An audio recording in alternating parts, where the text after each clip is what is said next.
dead. Again, 9 people found in an apartment complex in Crest Hill. You went over it earlier. We'll see it again. There were a lot of people around it. They were blown from the building, we are told. Well, as I indicated, Bill and Walter, remember at the outset of our first live shot here that we thought back to the spring, or I believe it was May of 1967 tornado that hit southwest suburban Oak Lawn.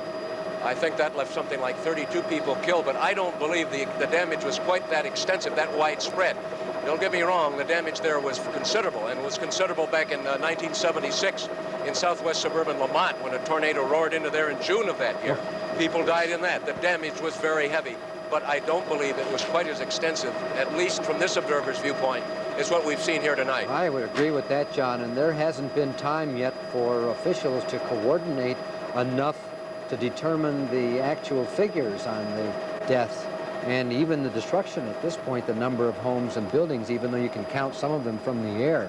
It has seemed seemingly impossible that that toll won't go above 15. And of course, the property damage will be, of course, in the millions. There's no question about that as well. Well, as we said earlier, Governor Thompson will be in there tomorrow, if not sooner, now that he... Here's the forest that was absolutely stripped. A stand of trees in between the houses. Those look burned. Yeah, they look burned down. There were fires, but I'm sure not a forest fire. You know, John, the officials are warning people to stay out of the area.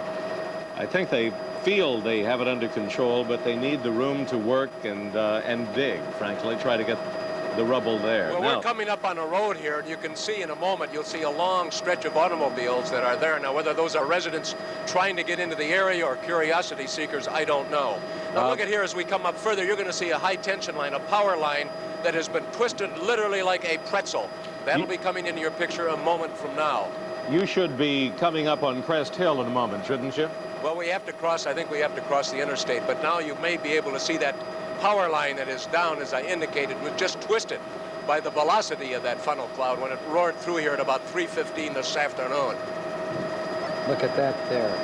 Yeah, there's Commonwealth the Edison says that 30 to 50,000 homes without electricity will be restored within the next few hours. Maybe 20 of the 50, to be a little more specific, will take a little bit longer than that, but the optimism at Commonwealth Edison is good to hear of. There are the telltale signs of which way the tornado was blowing, with those trees flattened. Now we're crossing right now, of course, the interstate, and right beneath us, other than where some debris is blown, the trees, as we move into the area, there's not as much damage, but then it apparently skipped right down and slammed into another subdivision, which you think may be Crest Hill. You look at these skid marks right across the interstate. Someone may have been on the interstate and tried to get away. Yeah. This was about 3:15, as to my understanding, is when this occurred, roughly this afternoon. Came in out with little warning. Johnny, it stayed on the ground, I'm almost certain. There wasn't any skipping. This was just too big. They don't skip around and do this much damage. Well, we're on that next subdivision right now, which you thought is Crest Hill, and again, it looks tragically like a war zone. The people here, obviously, some must be devastated. Even those who weren't injured or had lost next to kin or anything. I mean, the property damage, their belongings are gone. Yes, it's more than flattened. This is shredded. The houses are shredded. The Grand Prairie Elementary School back in Plainfield, in your pictures, was 2/3 demolished. It's hard to tell from the air exactly what they are. It is indeed, and of course we are starting to lose our light at this time, but we'll keep going out here for a while. Well, that's certainly going to make the rescue operations a heck of a lot more difficult. It's 7 minutes to 7 already. It won't be long now before dark takes over, and they'll have to get enough electricity to bring out some lights. I'm just stunned by the information from the firemen and others that they're not hearing voices screaming for help inside some of that damage. Gentlemen, we're now going over another school, which I think I indicated earlier was Grand Prairie School. I went over an elementary school. And now we're approaching another subdivision, with which was, as Bill indicated when we visited with you a short time ago, is apparently a subdivision that pretty much is under construction. The homes there are all new and a lot of work being done on it. And you can see the bulldozers from my vantage point that are working right now, one of them with lights on, trying to clear some of the debris up. The debris scattered across that field, plowed into the subdivision that's being developed there, and now to some of the homes that were being built. Now, some of those homes probably weren't even up on the foundation, but there is one. Yeah, some of them had not gotten beyond the foundation stage. Some, of course, had looked like they're just about completed. You got workmen out there. They're trying to remove some of the lumber, the timber, and the debris. They had the heavy equipment already in place, I'm sure. You can't realize from here how, you know, some of this stuff that's blown about weighs an awful lot. These are not yet as blown about like matchsticks. We're coming into a field now that is just literally covered with lumber. Including cars. Yeah, oh yeah, we've seen cars, I've seen trucks, I've seen dump trucks knocked on their fannies, right out on their side. Oh yeah. How far, do you know how far you are away from the airport at Aurora, John, where we were told 18 airplanes were demolished? Well, that's, of course, farther west from here, but we certainly can go over to Aurora, to go over to Kane County there to see what the situation is. Well, you go where you think that you can get the most information and see the clearest pictures. Don't let me direct you, because I'm back here in the middle of the city comfortably watching the pictures. We're not as concerned about airplanes as we are about people either, but that's a huge number of planes being destroyed. 18. We're told that half the planes that were sitting in that airport at least. Now we come up on what I thought was Crest Hill. Well, you may be right, Bill. This is the apartment complex here that we examined earlier. And as we approach it, you can see a number of emergency vehicles still on the scene, of course. School buses that were there perhaps to take people away. They're using all sorts of emergency equipment and others to transport people that are injured. 3 right in a row there. Yeah. Just hit so heavy. Look at the building that's just left perfectly standing. I can see one of the Joliet hospitals we're not that far from, so undoubtedly many of the injured were taken there. Now, looking up ahead, John, how much further does it go? You're at about, this is it. There's a little bit over on my left side, but we're veering away from that. You're pretty much covered now, I would say, basically. Okay, so you're on the west side of Joliet. By our calculations, that's about the area, although we are told by the... Here's the I imagine that's the Aurora Airport. Yes, it is. Mm-hmm. These are pictures that were taped and just fed to us raw without being edited, but there were 30, we heard earlier, 30 planes that were turned over or destroyed. They don't have a chance. I mean, they fly about in the air. Our crews scattered and tried to get to the areas where the reports were coming in. Took them a while, about an hour, hour and a half, before they got on the scene, and then those amazing pictures from above. We understand there were 3 hangars damaged as well as these planes. Maybe a moment to say something about those camera crews that got out there in that amount of time and sent us these pictures. The men did a wonderful job of covering this. Linda McLennan, let's bring you in here with some new facts. You've covered so much, and we were hearing about people that are involved in the rescue efforts, of course, of the utmost importance, but also, what about the people who've survived this, who have come home and found this devastation? Where do they go tonight? Well, one place, the Red Cross has set up a shelter at Troy Junior High in Joliet. That's at Route 59 at Black Road. Presumably there will be other shelters similarly set up. What are these people going to do tonight? Where, you know, the basic questions of life that now face these people. Where are they going to sleep? You know, who is going to... Some rain, but little more. The most severe part of it hit to the 30 miles to the southwest, near Joliet, and specifically the towns of Plainfield, which you are looking at right now, and Crest Hill, and West Joliet near a mall. It was devastated. It took us a while to get the full idea of just how badly these homes were hit. But when the tornado, apparently there were 4 in all. This is either 1 or 2 roughly close together. When they did come down, they did not lift, by my judgment, and they stayed on the ground. People have counted 5 straight miles, and it's confirmed by these helicopter pictures. This is our 3rd pass down the path now, and it's about a mile wide, roughly, of destruction. This was a new subdivision, I believe, homes being built. There are schools that were leveled. We had 5 fatalities for certain in Plainfield High School. 1 fatality, we believe, at St. Mary's Elementary School. We have had a report of 9 people blown out of an apartment complex found in a cornfield in Crest Hill. The confirmed number that we're going with right now is 9. That is filtered from the Will County Coroner's Office. That's what we're working with. In the aftermath of that storm, those tornadoes hitting down the 4 of them, there were reports of further severe weather following up. So Harry's come back in now to give us an update, if you can, on how serious the storms now are. Are there storm warnings in certain places out near there, or has everything moved east toward Indiana? Well, they have redeveloped into Illinois, Walter, and so we have these storms now back into the state, and they are now more... We have full-time personnel at the scene there in the Plainfield area and also Joliet. We have more en route via helicopter. We have other regional coordinators en route via ground. Governor Thompson has directed our agency to pull out all the stops on this and get as many personnel in there and take care of the needs as quickly as possible.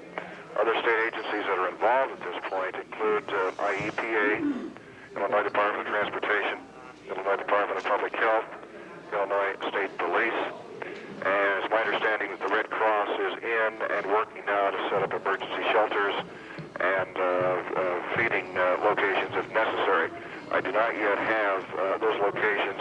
I have a message in front of me as we speak to call them to get the information, so I'll be able to pass that along if you don't have it already. Len, we reported earlier the announcement by a mayor out there, village president, to the residents to avoid using water. And I said that we would try to find out exactly what that meant.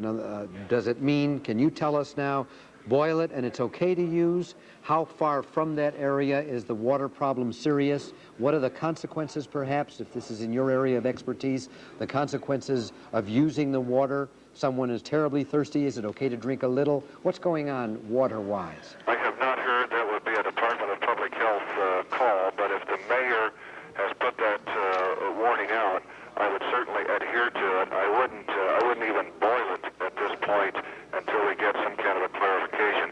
I will follow up on that through the Department of Public Health and let you know on that situation. But if the mayor has put that word out, then I would refrain from using the water even after it's boiled until we get a better reading through the Department of Public Health and maybe IEPA also. Oh, good. I think that would be very important for us to know, because there are probably an awful lot of people who need to know what is safe and what's dangerous at this point. Exactly. Len, Exactly. The other thing we want people to watch out for is particularly in areas where there are damages, to watch for or notice odor, and the same information is always put forward about if you smell natural gas, shut it off immediately and stay away from down lines and so on and so forth.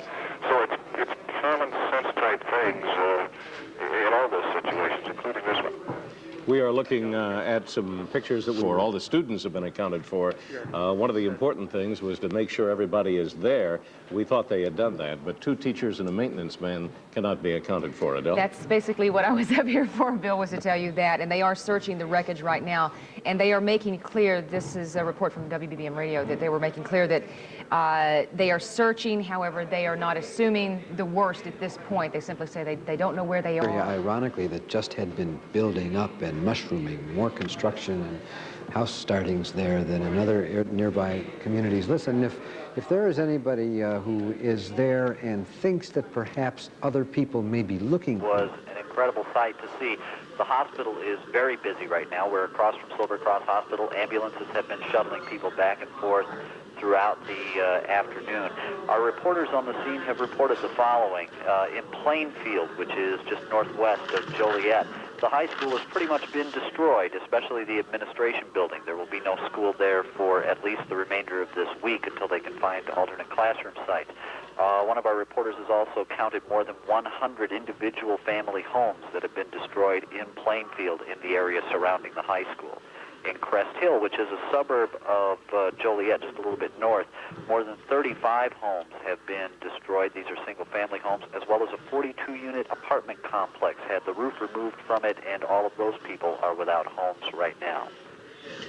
So you have a lot of people looking for shelter. Shelter has been set up, we understand, by Red Cross officials at Troy Junior High School in Joliet. Is that near the devastated area? Yes, it is. The Troy Township is very near to that. There are also areas in Bolingbrook that have been set up, and numerous other shelters that the American Red Cross has set up. The thing to do if you're without a home, obviously, and this is at the request of the Sheriff's Department here, is to contact someone from the Red Cross or a sheriff's deputy, and they're stationed at various corners, and find out where the nearest shelter is. One is at Jefferson Square Mall, we have been informed. I don't know whether you can pick us up, but we are showing aerial photographs of the scene, which are really something. We're just getting some rather interesting information that may help explain why the body count isn't higher and why the number of deaths seem to be, as I say, just 10 or 9 at this point, and that is that the fire department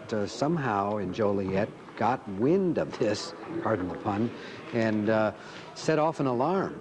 That's correct. Really? That is exactly what happened. At approximately 3:43 p.m., the fire department did sound an alarm that there was a tornado sighted. Unfortunately, and this is one of those things that happens in a storm, we announced it on the air and then were immediately taken off, and all of the Joliet radio stations were taken off. And unfortunately, that left us vulnerable, but we did get the information on just in time. Of course, it would have hit Crest Hill and Plainfield before it reached Joliet. That's correct. In its sweep around. And then it actually it bounced up into the air, at least according to our pictures, but didn't it come down on 30, headed east? Yes, it did. It took Route 30 southeast and headed towards the city of Joliet. And for some reason or another, where the main populace of Joliet was, seemed to be spared, and no reason for what caused the storm to just lose its intensity at that point, but it certainly did. Incidentally, we have a number that volunteers can call if they would like to volunteer for help in some way, and it is 815, out near you, Tom, 740-8351. That's 815 area code, of course, 740-8351. We think that's a number for volunteers to call. That's a number of the city manager's office or a city official's office, and at this point in time, they have got the number of people that they need to operate heavy equipment to remove debris from the area, so they're full up on that. Really, what they're needing now is folks with places for people to stay, food and clothing. Is it under control? We were talking about, and I know Governor Thompson is right now in a meeting considering whether to call up the National Guard. Do you need them, or do you have enough? That I'm aware of, it is pretty much under control. The biggest problem they're having, this community has really gotten together, and we aren't having a problem with looting as such, but what we're having a problem with are people that want to stand around and watch and sightsee, more or less, and that's the biggest problem they're having. And the sheriff here has a pretty strong hand on the situation, and he is controlling that. He is very good at that type of thing, and he is controlling it, and I think that won't be a problem. We're coming up, I believe, on Crest Hill, the apartment complex. There's one corner on the right. There's one right in the middle of your screen, just totally devastated. Now, there was a report from one state trooper that says they found 9 people dead in a cornfield or out in the field, blown out of that apartment. Now we're coming up on another one because it apparently stayed right on the ground, moved through this little wetland, and there, right underneath the helicopter, just the roof taken off, and you look down inside it like a dollhouse. I believe that is Crest Hill because we talk about the apartment complex. There's that volunteer. I can't see. I'm sorry. I couldn't tell you. And here's another one. This is 4, right in a row. Now, these aren't down to the ground, but the top floor is just ruined. We have still, of course, reporters and camera crews there on the scene, although it's getting a little dark now. We should point out that these were recorded earlier. That's right. We're showing you the same aerial pictures that we had room for one pass in there, and it's just getting darker. Now we will... all the time. Now we'll show you what's going on right now, if we can. Phil Ponce, you're there with the minicam? It's not too Walter, dark yet. usually when a reporter comes out on a story like this, you look for the shot that best exemplifies the story that's unfolding. And here, it almost doesn't matter which way you point the camera. You can see just scenes of incredible devastation behind me. You can see trees that have been totally uprooted. You can see homes that where the roofs are totally gone. Just across the street, what you're looking at now is you're looking in the direction of Plainfield High School. A woman just walked by here and she told me, she says, I haven't been home yet, but from what I have seen so far, I don't even want to go home. She was walking with her daughter. Both of them obviously had been crying. They were carrying jugs of water, apparently, and a concern about what it was they were going to drink. There's one picture here which I find really incredible, and that is up in that tree, there is a dumpster that has been lodged by the force of the wind on the top of that broken off tree. It's just embedded there. It's an incredible sight. And as we look down on the ground, again, there are emergency crews here working. There are just scenes of incredible destruction here along what was a row of mature pines. And this is St. Mary's Church. I was talking to somebody who just told me that this church was very pretty. It was active. His daughter played volleyball here, and he was just shaking his head at what the church now looked like. Now, as we continue. Here behind me, there is a truck that has just been pushed over totally. You can see that the force of the wind just knocked the truck on its side. It's still here. You were further to your left. If the camera could pan off you across the road, I saw a large structure. We've been looking for the Plainfield High School, and I don't know what it was over there. Was it a house? No, that is, I'm told that is the high school area over there. We just pulled up now, and I haven't been able to make my way over there, but I'm told that is where the high school is. You see emergency trucks going by right in front of us right now. This area is crawling with emergency workers and vehicles, but I'm told that is the high school area over there where you see those flashing lights. Quite large. There are many of the people that you see walking here are people who live in the area, whose homes were not immediately affected, who were basically just checking out this scene of incredible devastation.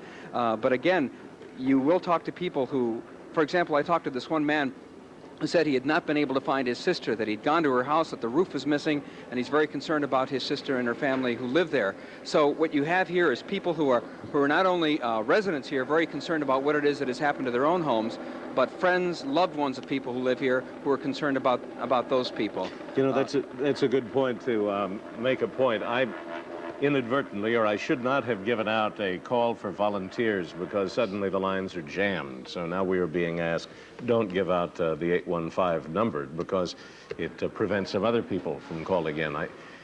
We have been told repeatedly, as you have heard, that it's under control, and I'm sorry I did that. Don't call, please. Well, just judging from what it looks like here, there is certainly no shortage of work for emergency workers.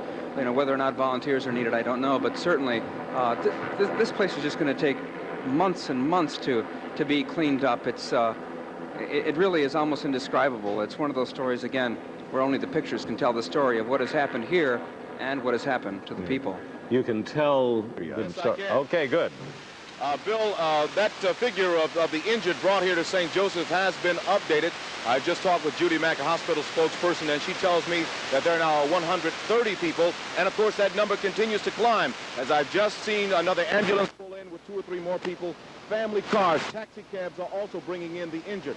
I got inside the hospital just a few moments ago, and of course the injured are in the hallways and are being treated in smaller rooms throughout the first floor of the hospital. Those are the mining injuries.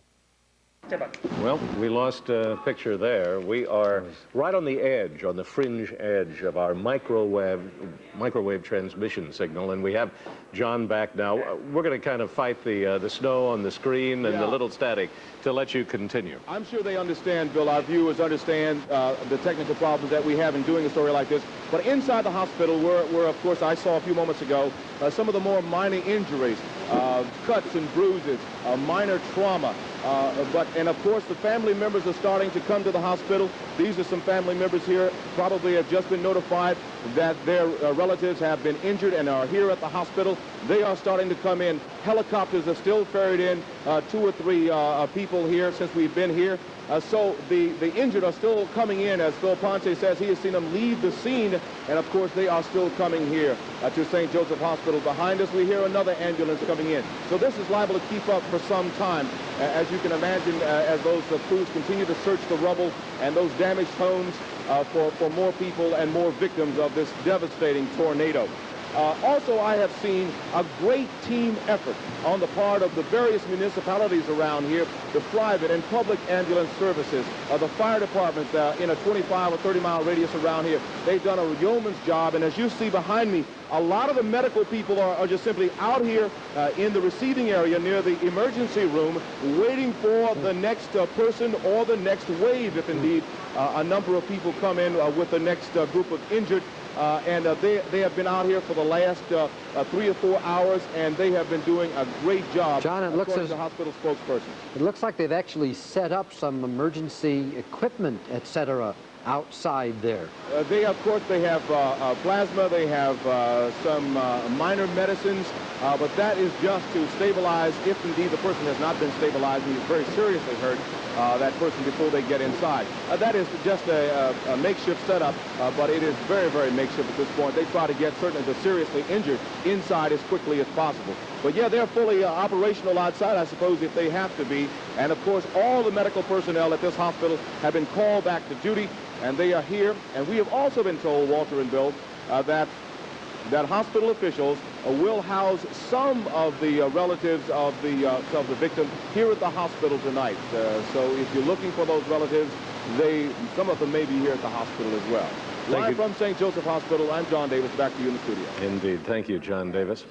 We are waiting for some other signals to come in before we... I have, yep, Crest Hill. This is it. Live picture. And a very clear picture as the sun goes down in the background. Is Steve Baskerville on the scene? Can you hear us, Steve? This may have been the... We saw it from above. Yeah, and is this the apartment building from which we were told that 9 or 10 bodies were blown out? Well, we'll wait and see what Steve has to say. But again, another scene of incredible devastation. And here on the left side, there are a number of workers that appear to be in some forest trying to dig. Somebody is inside. In some cases, not only here at this apartment building, as you can see, which bore the full brunt, the force of the winds, but elsewhere, they're still looking for survivors, trying to account for the people who lived there. Lester Holt is on the scene. We'll get a glimmer. No, we don't have any audio yet, so we'll continue to try. If we could pan over a little bit with that camera, we might get some of the emergency crews working. Okay. Bill, do you hear me? Now we hear. Yes, we can. Lester. All right, this is the, as you may have already announced, the Cedar Woods apartment complex in Crest Hill. Unbelievable sight. In this job, you see a lot, and I haven't seen anything quite like this. It's a 3-story complex of 3-story brick apartment buildings, and many have been brought to the ground, or at least brought to the first level. There are crews inside now. I don't know if you saw the shot. Crews inside moving debris from inside these apartments, looking for people. I talked to an assistant chief here a moment ago who said that they have not found anyone. I asked him about reports of deaths. He said he had heard some of those reports but had nothing to confirm. It would be, frankly, hard to believe that such a catastrophe could take place and no one would be killed. But again, I have no confirmation of that. We have seen people being treated here. There was a man a short ways away from me being treated for chest pains, a possible heart attack. Lots of ambulances here, a whole triage network set up to handle the injured, many from cuts and flying debris. A lot of people walking around in a daze. They're trying to keep people from returning back in this area so they can get an accounting for people that might be trapped and try to minimize the confusion. But as you might imagine, there is a lot of confusion. And through it all, you look at the skies and it belies that the weather could have done this. It's a gorgeous evening out here. It looks like they've moved in the lights behind you.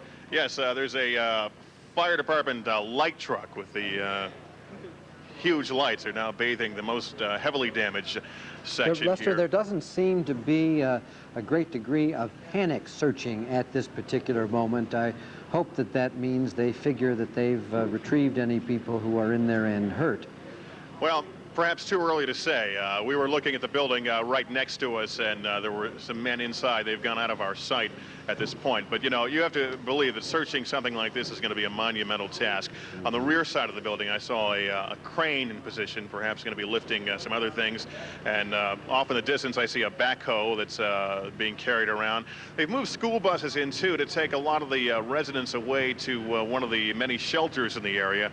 And if I can just give you my impressions of driving through, trying to get to this location, it is amazing how capricious nature can be. We're driving along the frontage road of I-55, and there are huge cornfields that look like some giant just smashed them down. And then you look to your left, and everything looks normal. The same way with the homes in the area. You'll look at this destruction, yet I can look off in the distance and see homes totally untouched. Maybe a few leaves lying around that had been blown there. An incredible display of what nature can do, and it makes a mockery of what we can do in terms of our technology construction. Who would think a brick apartment building would suffer such damage? Yet here it is right in front of the TV cameras. The destruction you're seeing goes down for at least another half block that way. This is a huge complex that has been destroyed. Well, this was one of two areas that we were trying to get more specific information from, the other being the high school in Plainfield. Yes. And Elizabeth Vargas is there with Minicam talking, I think, Elizabeth, to a student who was in the high school at the time it actually happened? That's right. I've got here with me a young man named Heath. Tell me your last name, first of all. McDonald. And you're a member of the Plainfield High School football team. Tell me what happened, where you were when the tornado struck. Well, we were practicing outside and the lightning started, so we went into our small gym. We have two gyms, big gym and small gym. And we were all in the small gym, and then the lights went off, so we were all happy the practice would be over. And then our ears started popping, and then we heard a big crash, and we all just jumped into the corners. And then the roof just started shaking, everything started shaking, a lot of crashing. And then looked up, and the roof was bouncing up and down, and there's a big hole in it. And everybody's just screaming. And when you got out, you said there was only one thing left standing. yeah, that was where we were. The rest of our school is gone. It's just all flat. The only place was the hall that we were all in, and the part of the gym that we were in. Our big gym is totally gone too. What did you think when you got out and figured out the only place that survived the storm was the place in which you were taking refuge? I was pretty happy, but I went outside and looked, and I mean, it didn't even look like our town anymore. I mean, was anyone killed there? Gone. Was anybody hurt or killed in the high school, do you know of? No, everybody was fine in the high school, except I think one teacher was missing, but I'm not for sure. All right. But everybody got out, the whole football team got out okay, and you said the girls' volleyball team was stuck in there as well? Yeah. All right. And you guys were all in the hallway? Did you crawl up against the wall or what? We were in the hallway and in the small gym. We were all up in the corners and on the sides of the walls. How long did it last? Was it scary? Yeah, for about 10 or 13 seconds, I would say. Right. Yeah. Thanks very much, Heath. We just got through from visiting the elementary school, the grade school, where there were several fatalities just a moment ago, walking around behind it. And it was an amazing sight. There's a car embedded in what appears to have been the grade school lunchroom. Several other cars have been tossed around like toys. One young man was with a car about 75 feet away from the road, and he said apparently his mother had been in the car driving when the tornado struck and picked up her car, tossed it, and threw it 75 feet away from the road. The mother is alive in the hospital right now, which is, her son was definitely grateful for that. Elizabeth, thank you. It's getting dark. We're going to wrap things up after a final report from Lester Holt. Lester? Bill, back here at the apartments in Crest Hills we showed you a while ago, with me is Detective Corporal Stapleton of the Braidwood Police Department. You live here. Yes, I do. Your home was untouched. Yes, it was. All right. What can you tell me about the search? What have they found? Who have they found? Well, basically, they found 6 or 7 persons who were dead on arrival after they pulled them out of the wreckage. Right now, they got a lot of support groups. A lot of volunteers are looking for some more survivors, maybe some other persons that weren't as fortunate. There were some reports and some indications that there were a few infants and children that were missing from complaining parents. So the parents say they simply can't account for their children? Correct. Do you know who the dead are? We had reports that children were among the dead. No, at this point, basically what they're doing is they're transporting most of the bodies to the temporary morgue in Joliet, and later identification will be made. Right now, they're not too positive. They're more concerned about trying to find more survivors towards the back of the wreckage going in the southeast corner. Are you going to be using dogs or any kind of special devices to locate? No, basically, I think right now what we're using is volunteer support teams, and we're going to be doing the search manually at this point and using a lot of the wreckers to move a lot of the heavy debris so we can do an effective search. So you probably can't even get to the bottom floors. Now, it's hard to believe these were 3-story apartments, so this is going to take some time, I suspect? Yeah, I'd probably be all night, maybe into late the next morning. All right, Officer Stapleton, thank you for joining us, and we're happy your home was relatively untouched, and good luck in the search tonight. So you heard some confirmation. There have been 6 to 7 dead, reports of some missing infants. You can imagine what those parents are going through right now. The agonizing wait as the crews go in, and they have to be careful. Obviously, these buildings are not in the best of shape. It's a dangerous job. Volunteers, neighbor helping neighbor, true spirit of neighbors, I suppose, as they conduct this grim search. So the news is not good here. Bill? Thank you, Lester. We're going to wrap things up for this initial report, coming back at 10 o'clock with an extended full 10 o'clock news. Listen, before you go, we do have something good to say out of all this for some parents of Bolingbrook's girls volleyball team on its way to play Plainfield at Plainfield. They are all okay at this moment. I mean, okay, period. This is the moment to stop worrying about them. Yeah, well, that is good news. What was not good news is that middle of the afternoon, we had a huge storm system come. Channel 5's Marianne Ahern is live in Crest Hill, where an apartment complex was flattened. Marianne?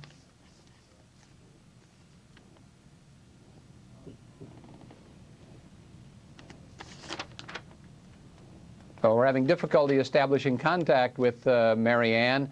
You're looking now at pictures from Plainfield, where it is reported that several people may have died in one subdivision. The latest reports from authorities indicate that the death toll may be 8 as a result of these tornadoes. We'll have full details for you. Awesome and destructive. Tornadoes steamrolled towns 30 miles southwest of Chicago. The scope of the disaster, a swath that goes on and on. Scores dead and hurt. The count to continue for days. Shredded homes and flattened schools, leveled businesses, torn churches. Places where people lived, worked, played, and prayed, whisked away in a flash by the forces of nature, the twisters of 1990. Good evening. Unthinkable, unbearable losses in Plainfield, Crest Hill, Aurora, and West Joliet. Too soon to talk about picking up the pieces. Too early to know how many. We have a large team of reporters covering every aspect of this huge tragedy. First, the latest numbers as we know them at this hour. At least 20 killed, 284 in hospitals. The National Guard will move in tomorrow to protect what property remains. Based on what we know at this hour, it appears the biggest loss of life was in a single location in the town of Crest Hill, at an apartment complex that was severely damaged. Lester Holt has been there throughout the evening. He joins us now live with the latest. Lester? Bill, this is the Cedar Wood apartment complex. A lot of people learned about this. People who live here learned about this from watching TV, seeing their homes in ruin. They were at work or at friends' houses and came home and saw what you see behind me now, their apartment building reduced to rubble. The death toll, perhaps the highest here than anywhere in the region. As many as 10 people, perhaps 11 now, reported dead in this complex. I say perhaps 11. We learned a short while ago of a 4-month-old baby whose body was found in a cornfield just 100 yards from here or so. That child had been reported among the missing, and we're told she was found a short time ago. We're not sure if she was the 10th victim or perhaps the 11th. The search has been going on for much of the evening. It is suspended for now. They'll come back in the morning and do another thorough search of the apartments and the what is left here, the cars and the fields surrounding this area. Driving to this apartment complex, we saw numerous areas where the tornado had hit hard, other areas where it left virtually unscathed. But by far, this complex was hit the hardest. Mangled cars piled atop the remains of what used to be an apartment building. It was over in minutes. To those who experienced it, it was like hours. The kitchen went in and the bedroom, and we was in the living room watching TV. Then it went out and we just went on the floor. I just got on the floor and everything started flying past the window, and I stayed down till it was over and went downstairs in the basement. Some of those who died here amidst the destruction, but most searchers say ended up here in an adjacent cornfield. That's where most of them were found. Children or adults or both? Were they blowing from the apartment? Blowing from the apartment, as far as we can tell, yeah. Well, right now, we're tearing apart the building, making sure that there's no more people inside. A helicopter circled overhead for much of the evening looking for more bodies, while firefighters and volunteers carefully sifted through shattered apartments, hoping for miracles. Every time you move a piece of debris, you just pray that there's not anybody underneath there. It's just too unbelievable.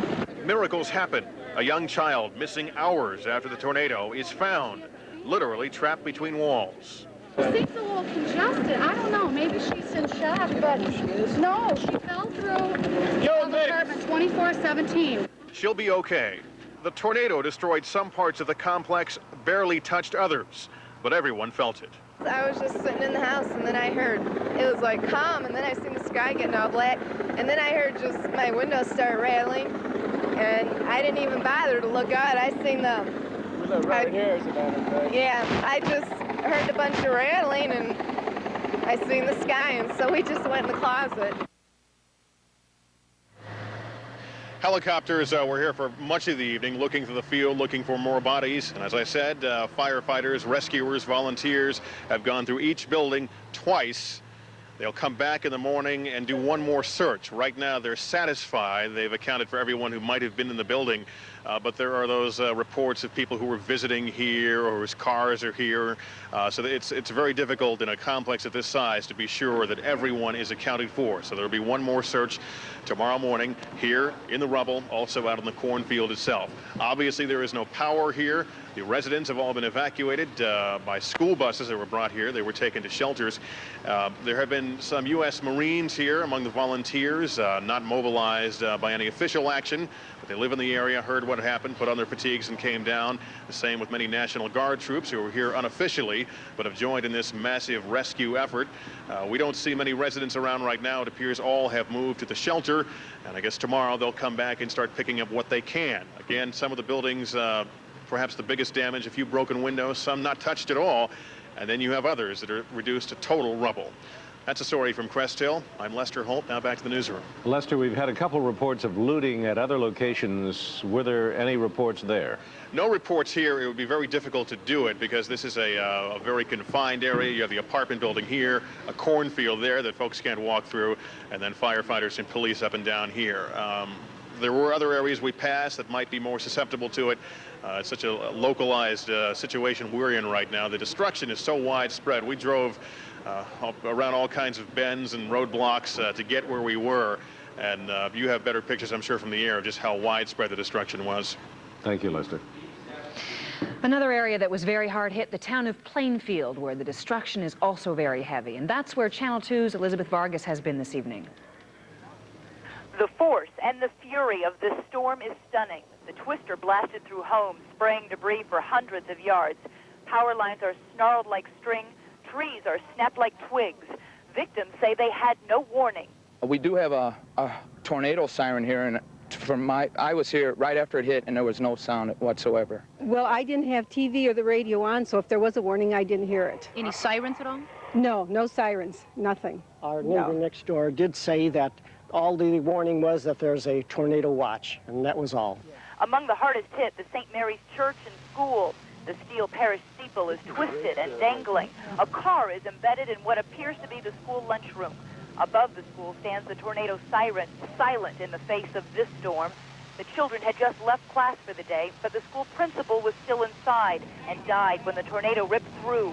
The high school football team was practicing nearby and made its way into the school just in time. And all of a sudden our ears started popping. And then we heard big crashes, and we all jumped into the corners of the high school, and the roof was shaking up and down, and a big hole got in the roof. And as soon as they came out, the whole gym was gone. You usually can look in the door and see a gym, but all you could see was trees. I thought we were going to die. This man's mother was driving when the tornado hit. The twister picked up her car and tossed it 75 feet into a parking lot. Miraculously, his mother is alive. Shooken up real bad. My sister went to Silver Cross Hospital for some stitches from flying glass, but other than that, they're fine. What do you think of this? This is unbelievable. Yeah, it is. Especially for it to carry a car this distance. Residents wandered through the wreckage tonight, searching for anything they could save. In one home, the bedroom wall was ripped out. Just inches away, a china vase still stands unscathed. Many tonight are shaken, shocked at what has happened, at the devastation and the destruction Mother Nature has wrought. We hope that there's nothing that you can do to stand there and watch and hope that it doesn't come your way. That was our Elizabeth Vargas reporting tonight from Plainfield. It is the pictures that really tell the story of this tornado, its path, its power, and its price on the places it hit. As John Drummond found out, you had to be high above the ground today to see the most powerful pictures of all. Although we expected to see a considerable amount of damage, we were not prepared for the scene that unfolded as we passed over the path of the tornado from a helicopter. The scene in some ways resembled old newsreel footage of an Allied bombing raid during World War II. Homes ripped off their foundation, roofs and debris scattered everywhere, cars and even trucks tossed about like matchsticks, and there seemed no end to the destruction. Since noontime, severe weather, including violent thunderstorms, had been moving in a southeasterly direction from northern and central Illinois. First into Winnebago and DeKalb counties, then into Kane, DuPage, and finally Will County, where at 3:45, the tornado slammed into Crest Hill. You hear about the old cliche of Mother Nature going on a rampage. Well, that certainly was a case in point this afternoon. From the air, the Will County tornado seemed even more severe than the May 1967 storm that left 32 dead in southwest suburban Oak Lawn. And the storm overshadowed the tragic tornado that wreaked havoc in Lamont back in June of 1976. At times, when we surveyed the damage, we could not help but wonder the horror that some of the people on the ground must feel. Loved ones, dead or injured, their homes ruined, and cherished belongings gone forever. What struck one the most was the size of the damaged area. It seemed to stretch for miles. There appeared to be no end of the death and destruction. You know, Bill and Linda, most tornadoes seem to hop and skip through an area, but as Bill pointed out, I think when we were doing our live reports on our 5 o'clock broadcast, this one was just, it almost was like a scythe. It churned right through there. It never came to rise from the ground. It just kept plowing through there, and it just seemed no end of the destruction. And you traveled around there, what, it was about 15 minutes, and you were asking, well, is this the same area we've already seen? No, this was new area. It was new turf that we were seeing. You know, we get so many tornadoes, I say something like an average of 26 a year in Illinois. But these are the ones that, I mean, this one, I think, defies the enormity of it. You've got to be in the air to see it before it really affects you. From one town to another, and then as it was moving across the interstate, through forest, through wetlands, it would leave the debris as a trail pointing the direction. One other point, I've been down there enough. I remember in '88 we had a tornado that hit touchdown at New Lenox, and I think it was Elmwood down there. And before that, I was there a few years before. They call that, I think, like Route 52 down there, Jefferson Avenue and Joliet. Some people call that Tornado Alley, because those folks down there, unfortunately, have seen tornadoes before. We initially had a report of as many as 4 tornadoes. Now, it may have been a couple down together, but whatever it was so big that it just didn't bother to bounce or anything. It just stayed right there and cut. Well, we're going to have a lot more to come on this special edition of Channel 2 News, including a look at storm damage. Volunteers and officials tonight have their hands full trying to coordinate all the efforts.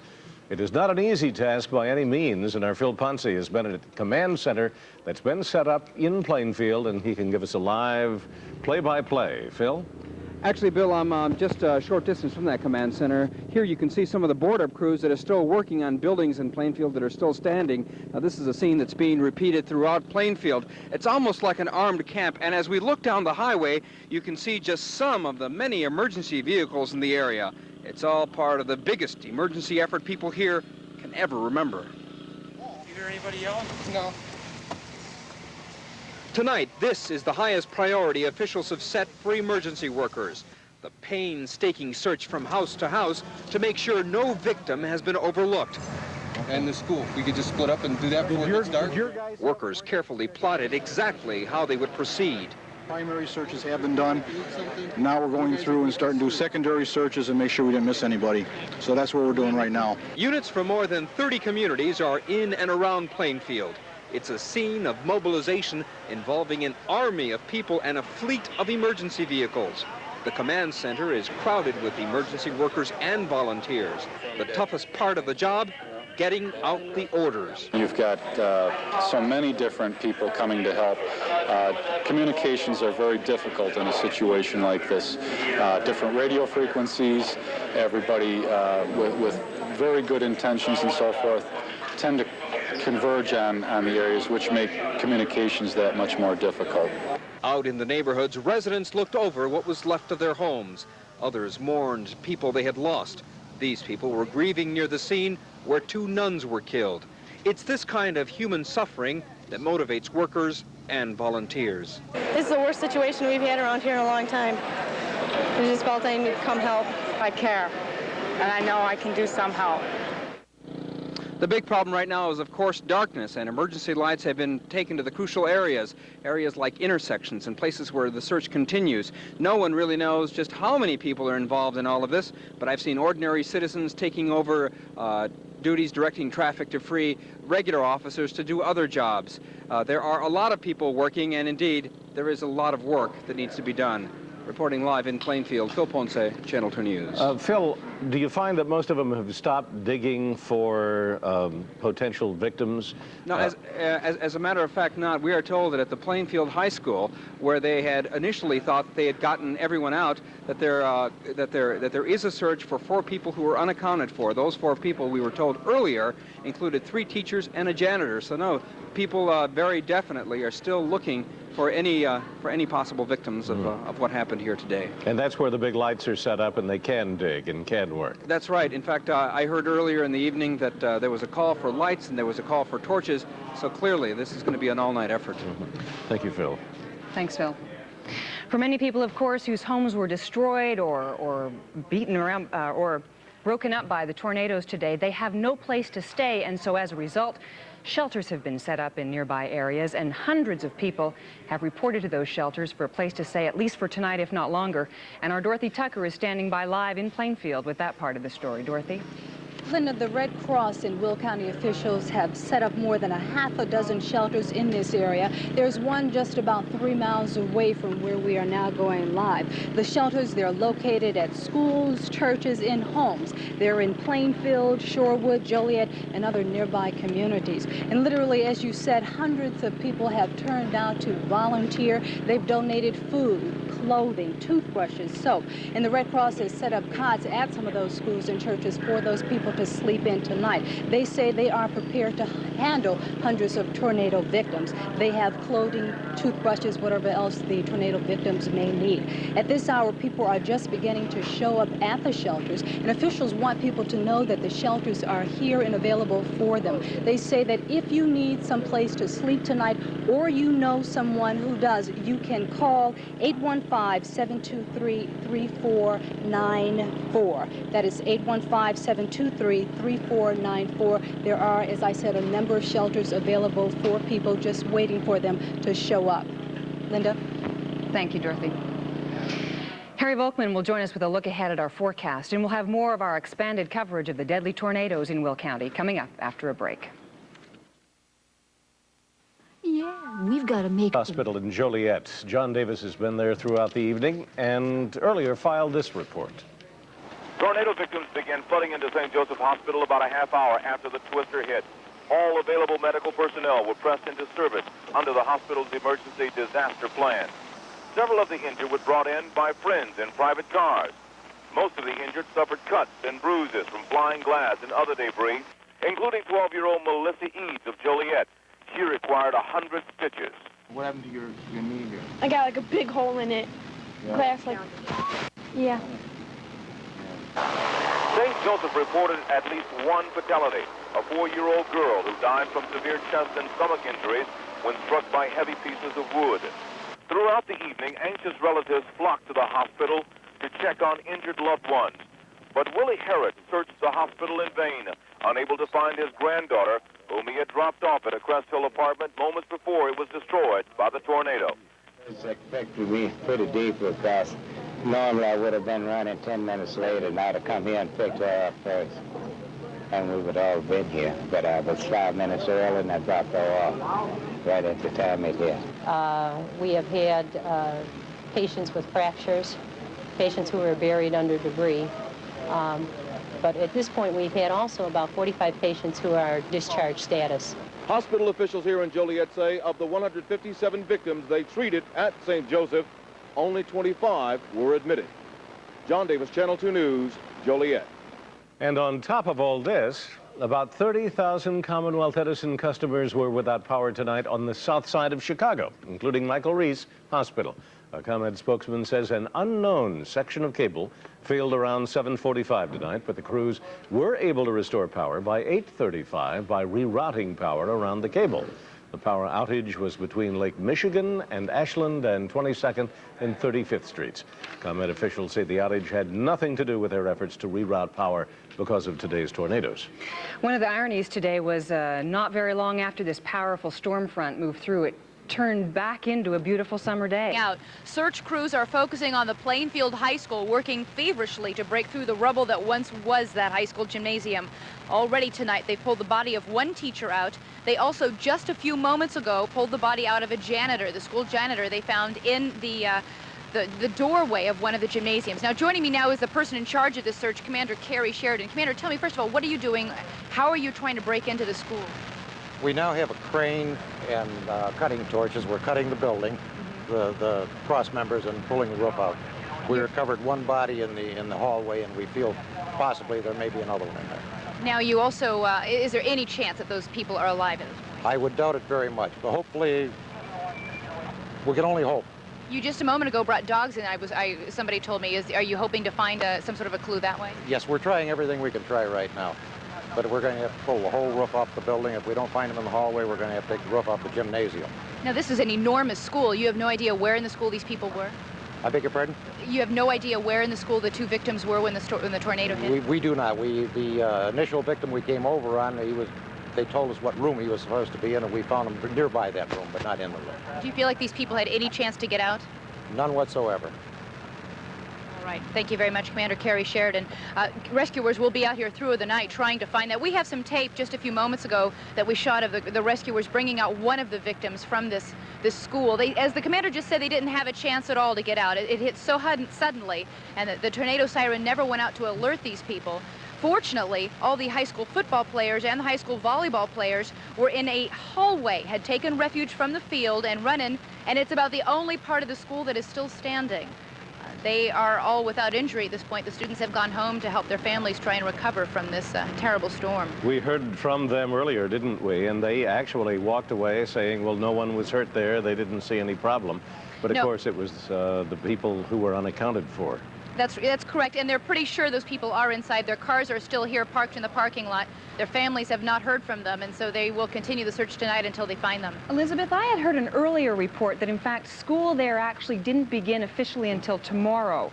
Is that so? That is correct. Today, students were there for school practice. Teachers were inside preparing for classes. The janitor, I suppose, was inside also preparing the school for school to open tomorrow. If this had happened a week ago, we might not have had so many people inside. Well, and if it had happened tomorrow, there may have been an awful lot more people inside. Exactly, except that the same thing with the grade school across the street, which apparently there were children inside there today, according to some reports. The storm hit at 3:45 after school time, so one more fortunate timing incident there.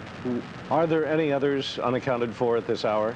At this hour in Plainfield High School and in the Plainfield area that I'm in, which is one of the subdivisions hardest hit, these are the only reports we have of unaccounted people. The two teachers they still have yet to find here.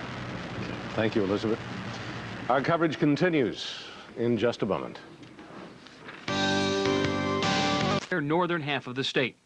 From there, the thunderstorms blossomed quickly throughout DeKalb and Kane counties. And by 2 p.m., a supercell thunderstorm was evident on radar. As that storm moved southeast, weather advisories were abundant, like the one that came across our Channel 2 weather wire at 3:37 p.m. A severe thunderstorm warning for several counties, including northern Will. A warning which unfortunately bore terrible fruit. For 8 minutes later, that same supercell thunderstorm produced the killer tornado that hit Crest Hill. A tornado warning did come across our news wire here at Channel 2 at 3:51 from the National Weather Service. But that was some 6 minutes after the fact. A spotter had seen it hit the Crest Hill area at about 3:45 this afternoon. Then that brings about a difficult question. Did the National Weather Service fumble the ball on this one? And I think not at all in this particular situation. They are in a very difficult position. The National Weather Service, when it comes to severe weather, relies on two things. Radar, which is excellent for picking up rain and precipitation and snow and whatnot, but it's not too proficient at picking up tornadoes. Probably less than 10% of the time can we see a tornado with a live color radar. So then they are relying upon an intricate spotter network, a spotter network that includes people like perhaps your next door neighbor, policemen, firemen, city and town officials. They rely on those spotters to go out during severe weather, to detect it, to call it into the National Weather Service, where then the National Weather Service will disseminate the information out to radio and television stations, where we then bring it to you. The information was brought to them at 3:45 this afternoon. They got the information out to radio and television stations some 6 minutes later. That's pretty quick.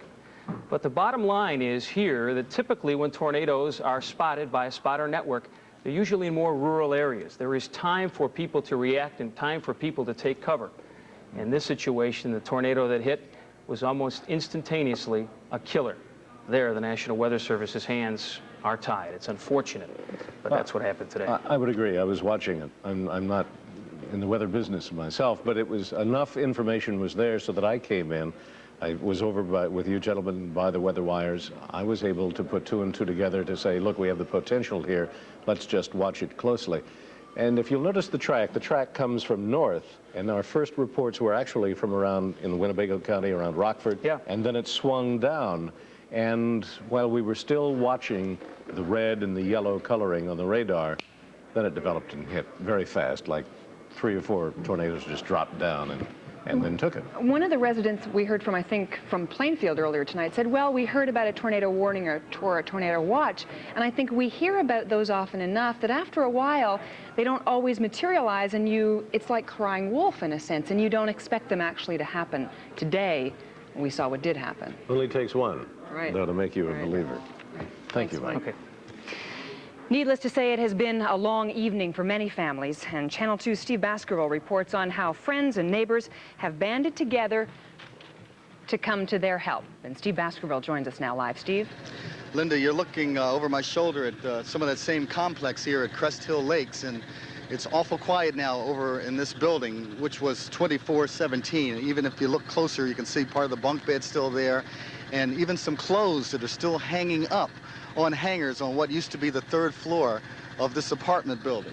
It's quiet now, but earlier this evening there was quite a team at work in trying to make things happen and find all they could. It may seem like they're just standing by, but this is one of the most important teams you could assemble after such a devastating tornado. They're not paid to do this. You see, most of these people are volunteers. Those that are volunteering either have the star on the one arm or the yellow dot on the other, or both. And how many would you imagine have those stars or dots? There's about 150, maybe 200 of us running around.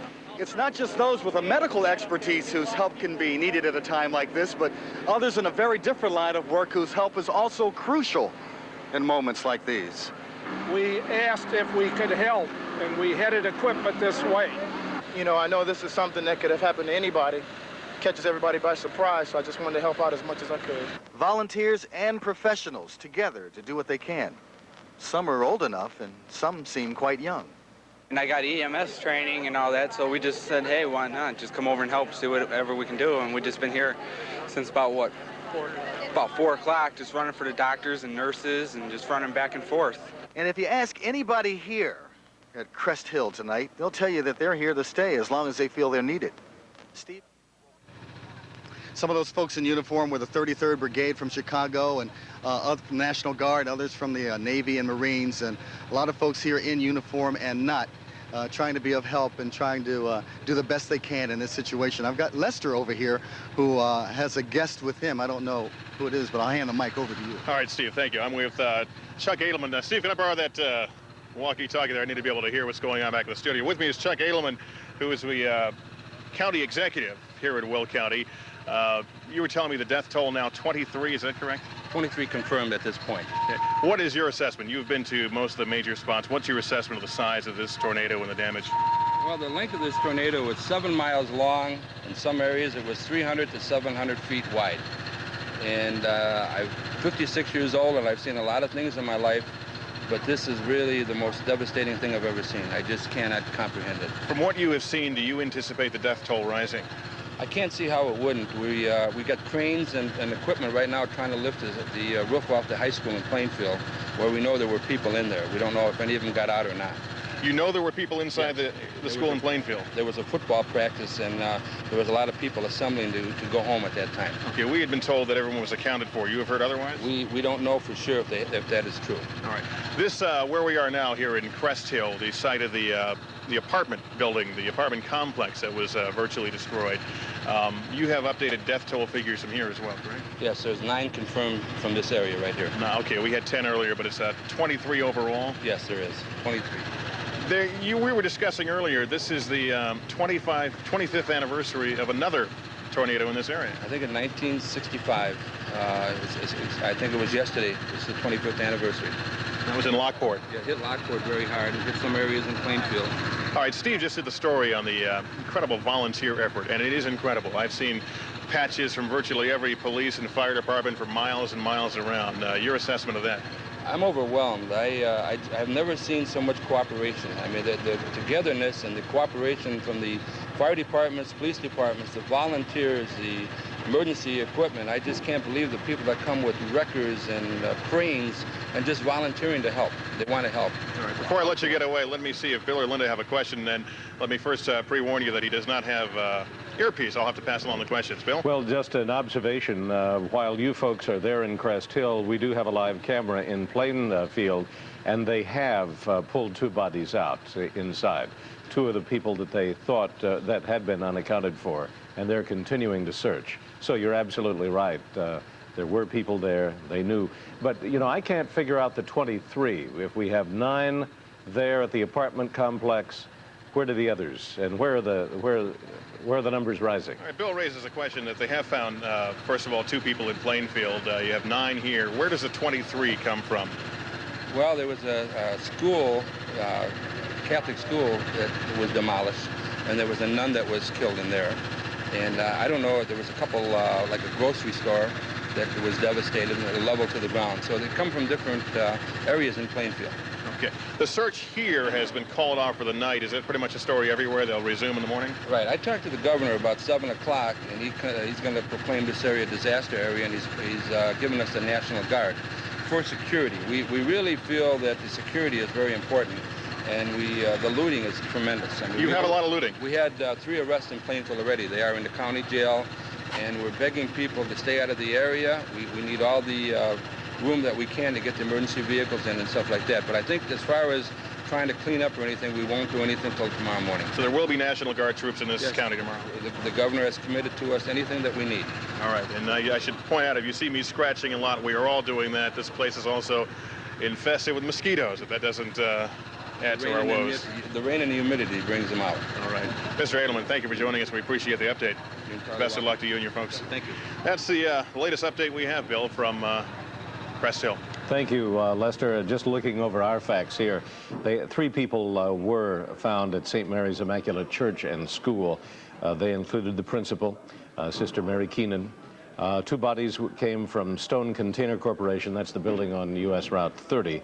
1 came from a leveled house near Louis Joliet Mall, and 1 from a car near the mall on Route 30. 1 from another vehicle accident, and 10.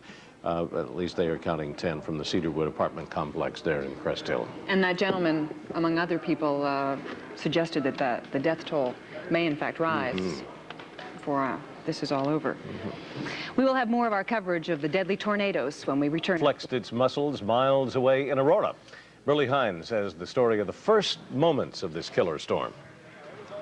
The tornado ripped through the Aurora airport, tossing planes around as though they were toys.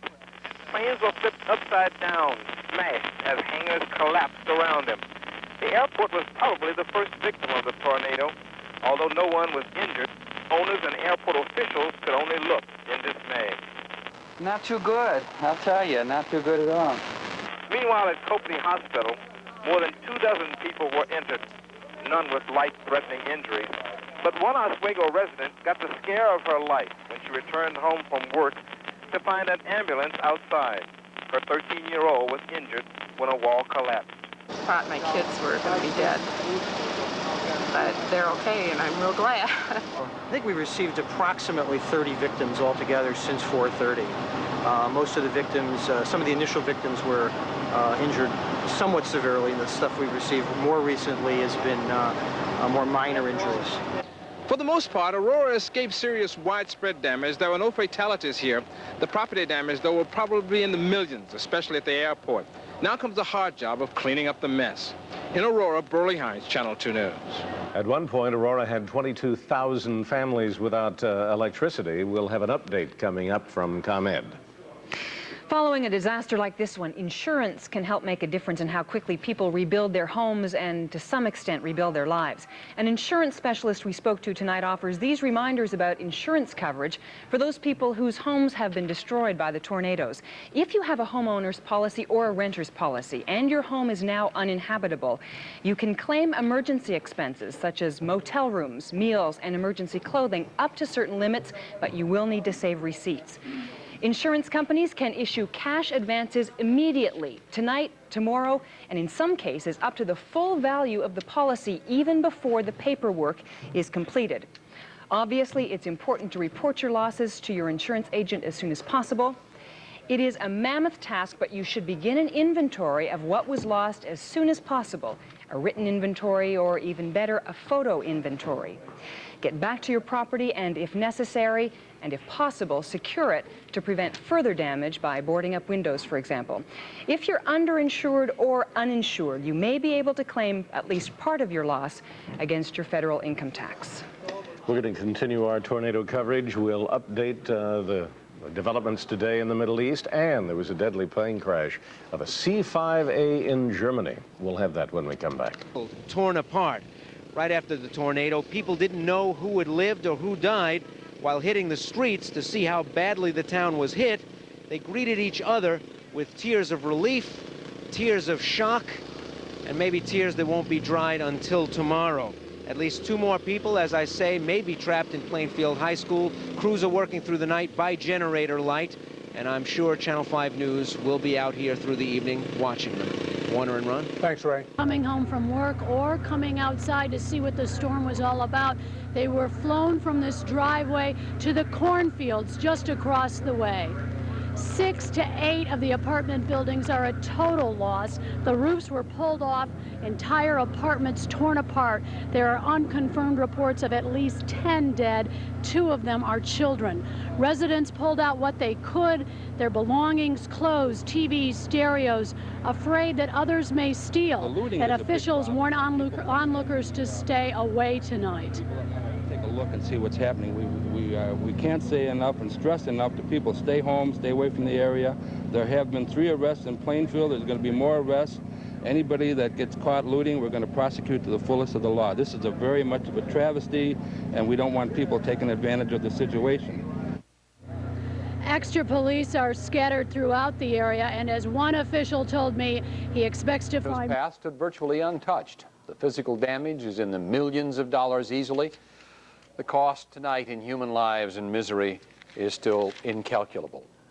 We will have more. A particular building found inside the wreckage here, several others actually thrown several hundred feet across into a cornfield. 2 of the victims there, we are told, a 2-month baby girl and a 4-month baby girl. The fatality count here, according to the county executive, now stands at 8, although we were told it most likely will go higher. Earlier said he could not be fully confident that there were not more victims in the wreckage. The search will continue here tomorrow. Keith Bromry is standing by live now in Plainfield, where the devastation is equally bad. Keith? Well, Paul, actually, the cleanup has yet to begin here in Plainfield. The lights you see are being generated by generators. There's no electricity here, yet people seem to be refusing to leave. They're staying around their homes. They're going back inside to check on things, that kind of thing. The destruction was just devastating. I mean, it's like people described it as a war zone. Just houses leveled all over, debris in the street. A woman sitting on her porch, just, you know, totally devastated, not really knowing what to do. Families crying, people holding each other, ambulances, you know, taking away the victims from this disaster, light poles down, trees down. It's just, you know, a total disaster here in Plainfield. And it's the kind of disaster, as I said before, that communities like this sometimes never fully recover from. And live from Plainfield, I'm Keith Brummery, Channel 7 Eyewitness News. John, Marianne. Thank you, Keith. Steve, had It's going to be extensive reconstruction work, but we have plenty of crews available. We're probably going to get a lot of work done come daylight, but it's going to be very slow through the night. The first picture we got in this afternoon was of one of those big metal towers of yours down. Did you reroute power around that? Yes, we did. In most cases, we have the ability to serve areas from one of, two directions, and we were able to route around that. But what we're talking about now, what is out, are mainly the distribution lines that go into the heavily affected areas. Earlier this evening, too, John Hogan was referring, I think, to about 20,000 people or families in Aurora. Is that back on? For the most part, they're back on. Again, there's some scattered outages there. That was more of a regular storm as opposed to a tornado. There's high wind gusts and kind of a typical summer storm, but except for pockets probably that are out, individual down service drops, most of those people are back in service. And on the south side of Chicago, that's all wrapped up? That's wrapped up too. That was not really weather related. That was a cable fault, but that is all back. And I understand that you're going to erase this summer from the company books, if you can. Well, it's been a rough summer. On the other hand, every summer we're always faced with opportunities to have our crews unfortunately work in very adverse conditions. Yes. They're always up to the challenge. A good way to put it. Thank you, Don. Okay, thank you, Bill. For Commonwealth Edison, Don Petkus, and I think that puts a nice capper on the evening, doesn't it, Linda? I think we're going to make one more trip back out to Plainfield, and Elizabeth Vargas is standing by. Elizabeth? Linda, I think I didn't quite hear your intro, but we're back here live at Plainfield High School. We just heard word moments ago that they have pulled the third body out of the wreckage at Plainfield High School. We can pan over my shoulder and show you some of the activity that is going on at this moment. As you can see from the picture, there are close to 100 rescue crews out here right now. They are searching for the fourth body, the body of a teacher. They do not believe that teacher could possibly have survived the tornado and the wreckage that you see in front of you. And incidentally, this is the only spot of brightness in the town of Plainfield. The rest of the town is in almost complete darkness. There have been reports of looting, and police have made 2 arrests. Also, we were talking a little bit earlier about the fact that there were some high school students practicing here. In fact, there was a scrimmage game scheduled for the women's volleyball team here just a short time after the tornado struck. So if that storm system had moved through here just a few minutes later, there would have been many, many more people in that gymnasium. We just saw those huge girders apparently holding the roof up that were down almost at the level of the ground right behind you. You can understand why nobody would survive that. And now, have we cleared that up, or are there any others unaccounted for? I'm sorry, Bill. I'm having a hard time hearing you with all the commotion. We've got some people removing wreckage right behind me. Can you repeat that? Any further unaccounted for? The janitor? At this point, they have removed 2 teachers and 1 janitor, and they believe that just that 1 teacher remaining in the wreckage is the person that's unaccounted for. As I said, this is still in a state of flux. Within the area I'm in and the subdivision that I'm in, this appears to be the only 1 person unaccounted for, but you can never tell until the light of day. The sun set before a lot of people got a good look at the damage here. Let's wrap. Thank you, Elizabeth. From Plainfield, let's wrap things up at Crest Hill. Lester Holt.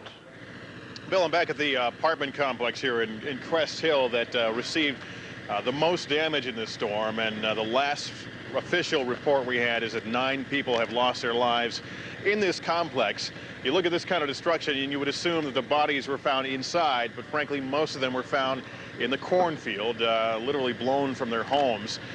The county executive a short time ago told us the tornado cut a path of about 300 to 700 feet wide, and that's about what we have here. It's maybe 500, 600, 700 feet. It hit the building you see behind me here, and the center of it obviously was this way, and I don't know how well we can show it from this angle, but there are cars mixed in with the rubble of those buildings. Fire department, along with a lot of volunteers, have checked all of the buildings twice. Late this evening, they issued hard hats, and they gave their marching orders to the crews to be back first thing in the morning. They will do another check. They have marked X's on the doors of the building, signifying that they have been checked. But you heard the county executive perhaps a while ago say he can't imagine that there won't be more bodies found, and perhaps more in the cornfield, visible by the light of day. That's the story from here. Back to you. Lester, thank you very much. People are dead, hundreds more are injured, and the National Guard is watching for looters today. Ed Rabel joins us now from Crest Hill, Illinois. Ed, good morning. Good morning, Stephen. The first light of dawn is arriving, and with it the search for more bodies will begin. Rescuers hope that they have accounted for all those injured and killed in the storm, but they cannot be sure. Not just one twister did all this damage. There were at least 4 of them, and they touched down at least 4 times in an unrelenting death march that wiped out entire neighborhoods while leaving next-door neighbors unscathed. Maybe somebody just dropped a bomb or something in there. You know? It's a real disaster. High school student Jenny Berg survived, but her high school in Plainfield, Illinois was flattened just one day before classes were to have begun. Everything just collapsed on everybody. The windows, glass flying in everybody's face, everything. There was only one volleyball player who got hit with a brick, but she's okay. At least 90 homes were leveled. So was an apartment complex. The winds were so powerful here that people were blown out of the building, their bodies landing in a field nearby. That so many survived the storm was unbelievable, rescuers said. Everywhere, people hugged one another as they realized their good fortune of being alive. Still, Stephen, many survivors face the need to return to their homes and businesses today. But what they will find as they return is that there's not much left to return to. Grim business. Ed Rabel, thank you. Another tragedy to report this morning. An American C-5... This was coming? There was a warning issued. There is some question as to how quickly it was issued. Some reports we've gotten from weather experts is that the conditions came up so suddenly that perhaps there wasn't enough time to get a warning out to all the areas. And so that's something they'll be looking into later today. Thank you, James. James Sartori reporting. They're treating the victims there. As I said here back in Crest Hill, there are still searchers looking through this apartment complex, seeing if there are any more victims here, and we'll be here to report this story throughout the day. And live from Crest Hill, I'm Keith Bromery, Channel 7 Eyewitness News. Jim? Okay, Keith, thanks very much. And in the hallway, and we feel possibly there may be another one in there. Classes weren't in session, but the football and girls volleyball teams were practicing. And the lights went off, and as soon as they came out, the whole gym was gone. And all you usually can look in the door and see a gym, but all you could see was trees. I thought we were going to die. Officials report some looting. National Guard units are expected on the scene this morning, watching over the precious little which remains for many residents. They're looking inside this apartment building where 10 bodies were found yesterday and more could be found today. They're also looking at a nearby cornfield where some of the people from this building were tossed some 60 yards in the tornado yesterday. The National Guard has arrived. They are helping with the search and also working to prevent looting, but so far that has not been a big problem. Mike? Chris, was the time to give any sort of warning whatsoever to these people? Were conditions right for the formation of tornadoes yesterday? There was very little warning. People heard the warning sirens just seconds before the tornado struck. But earlier in the day, there had been severe thunderstorm warnings. Meteorologists say the conditions for a tornado were perfect. It was a very hot, sticky, muggy day yesterday. A cold front came in late in the afternoon, and those conditions are perfect, say meteorologists, for this kind of a tornado. Thanks, Chris. ABC's Chris Bury reporting from the disaster scene in Illinois. Obviously, we'll have more on this. Spencer Christian will tell us about those storms and where they may be headed later in this day. In other news this morning, an update on the Persian Gulf situation. Department chief, and he joins us now from the Crest Hill apartment complex, an apartment complex that was obviously devastated by the storms. Good morning, Chief. Good morning, Hattie. We hear about the apartment complex down, a high school flattened, homes destroyed. How do you describe this damage? Well, the damage that we've encountered here is mainly to this 9-unit apartment building, or apartment complex directly behind me. Each one of these units had 48 apartments in it, and you can see by the destruction that the top 2 floors are gone of this building and one next to it.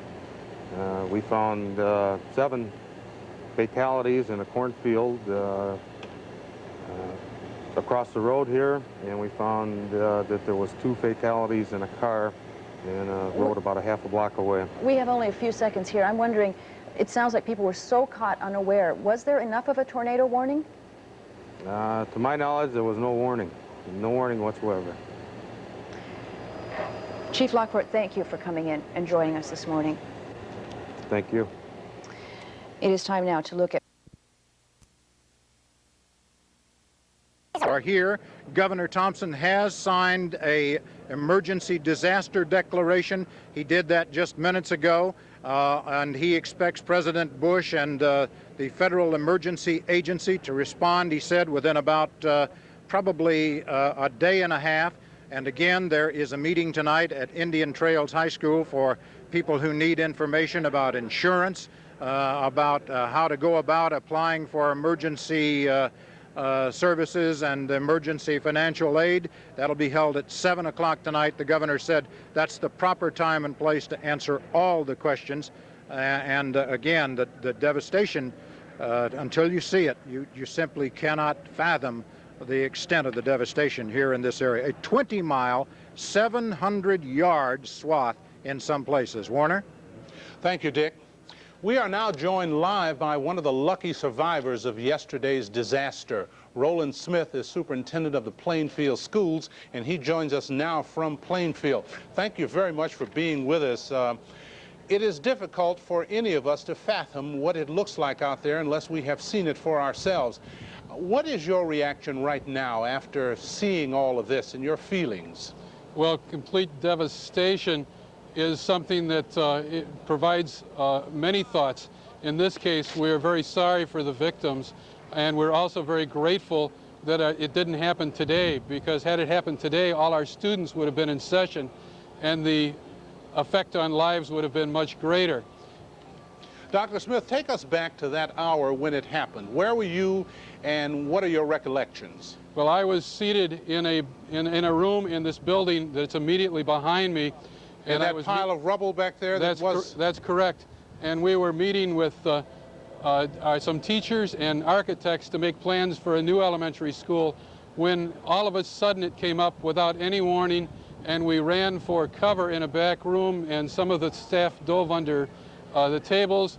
We were covered up, and one of the persons who was not covered up began to pull out the people, and pulled out a person on top of me, and then was able to pull some blocks up and then got me out, and from there a lady underneath me. You of course knew that it was a tornado. I knew it was a tornado at the point that the roof became ripped off. We had no warning that it was a tornado up until that time. Disaster plans always are put into place, and I know you schools people continue to talk about that and say we have to set forth an emergency plan inside of schools. Did you have an emergency plan? We certainly did, and as a matter of fact, at the high school, which was just in that direction, we had a football team that had just come off the practice field, and a football coach had the good sense to put them in the hallway in accordance with our disaster plan. Had they left, as some of them wanted to, we believe that there would have been more casualties. Now, in terms of survivors, did everyone in that building that you were with get out alive? No, we had one fatality here, and we've had numerous injuries. It must be something that comes out of an adventure story. I mean, when you look back on what has happened in this place, 1 minute everything is okay, the next minute the disaster is upon you. It gives us a gratitude for life and an appreciation for what priorities are truly important in life, and now, a renewed vigor to make education an excellent one in Plainfield. Dr. Smith, I know that education must go on as life must go on out there. However, what is going to happen to the school situation? Well, as you know, not only has St. Mary's School been lost, but also our Grand Prairie Elementary School, as well as our Plainfield High School. What we are going to do is be meeting with the Board of Education this evening, and we're going to be providing some alternatives to them. And those alternatives include some space outside the district or some doubling up within the district. Mm-hmm. Many of the youngsters, I suppose you've talked to some few of them. What are some of the feelings that they have been able to get across to you? Well, I think their feelings would be that they have an increased appreciation for the life of a community, because as you see what's happening, you see devastation, but you also see cooperation from township, government, fire protection district, and from people from all over the Chicagoland area. That's impressive to them and is impressive to me. Teachers talk about lesson plans all the time because that's a very important teaching tool. What is the lesson plan that you have in mind now for the next few weeks and months and perhaps years now? Immediate lesson plans will be to focus on the essentials of education, because some of the extracurricular activities will not be possible. In the long term, we will take another look at our disaster plan, which we do believe served us well in this time and probably saved some lives. Will neighboring school districts be of aid in terms of helping the youngsters out? I'm glad you asked that, because at a meeting I had this morning with administrators, I had superintendents present from other districts. I've had calls from other superintendents. I just had a call from Lewis University, and we have just an outflow of support from other school districts who are offering to help us in this situation. Dr. Roland Smith, the superintendent of the public school system out there in Plainfield, we thank you very much for being with us, and certainly our prayers and our hopes go with you. Channel 5's Ray Suarez spent the night in Plainfield. Reports now on overnight efforts in the wake of yesterday's disaster. Ray? Plainfield's rubble-filled streets were plunged into darkness by the blackout which followed the tornado. The only light came from emergency vehicles on patrol, lanterns and flashlights, and the relentless lightning storm which threatened more rain and more destruction overnight. Heavily armed police were on the lookout for thieves seeking easy pickings from unguarded, badly damaged homes. The board-up crews were out all night. Doug Allman would stay with his house tonight after he raced through the front door Tuesday, one step ahead of the twister. On my way home, I noticed from coming south in the mirror, you know, from the north, it was getting very dark. And when I came to town, it began to hail very lightly. And by the time I got to the drive and in the home, it was just, it came. The family was in the basement, and by the time I got to the basement, it began to blow the windows out of the house. Lasted about 15 seconds, and by the time I got out of the basement, nothing but shattered glass and water and rain, and it just total, well, as you see. Allman's family and neighbors are fine. X's mark the houses where all members are accounted for. Many others are dead or still missing. 2 bodies were pulled from Plainfield High School, a 3rd body from a nearby administration building, and the Plainfield Acres subdivision may have added 10 or more names to the death toll. Houses there have no basements in which to hide. The owner of an auto repair lot is feared crushed in the wreckage of cars and trucks which were piled up and hurled across the lot into a pile atop his building. Through it all, people in Plainfield and neighboring towns pulled together. Volunteers from the College of St. Francis offered pizza and fresh water to people on the darkened streets. At the Red Cross, there were generous supplies of food and bedding, but only 2 families took the Red Cross up on its offer of a bed for the night. Volunteers even loaded up a bus with fresh water to go looking for new customers. Instead, people stayed with their homes or with relatives and improvised. Ray Suarez, Channel 5 News. Roberta Gonzalez joins us right now, and we were just chatting as Ray Suarez's piece was on air, and we were saying yesterday at about this time, it was a beautiful day out, and you were saying, well, there's about a 40% chance of rain. There was no indication that this situation was going to take place. Well, you never can predict a tornado, or we would be doing pretty good here locally, Warner, because usually we see about 600 tornadoes. The steeple was knocked over, and 3 people inside the church were among those also reported killed. The further we flew and the more we saw, the clearer it became that the people in the path of this tornado had no chance at all. The devastation in the tornado's path was numbing.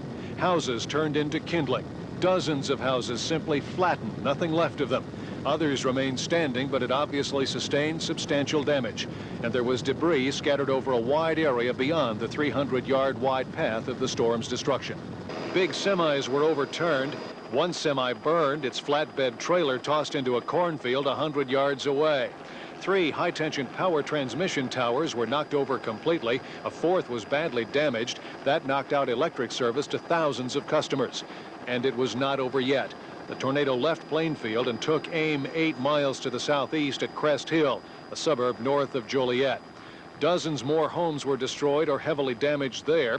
Hardest hit in Crest Hill, an apartment complex where roofs were torn off of some townhouses, others lost walls, and some were completely destroyed. For WGN News, I'm Rick Rosenthal. That path of destruction hit Plainfield particularly hard, as we've said throughout our newscast. As Joni Lum reports, both the Plainfield High School and St. Mary Immaculate Church and School suffered extensive damage. Among the victims were 2 nuns.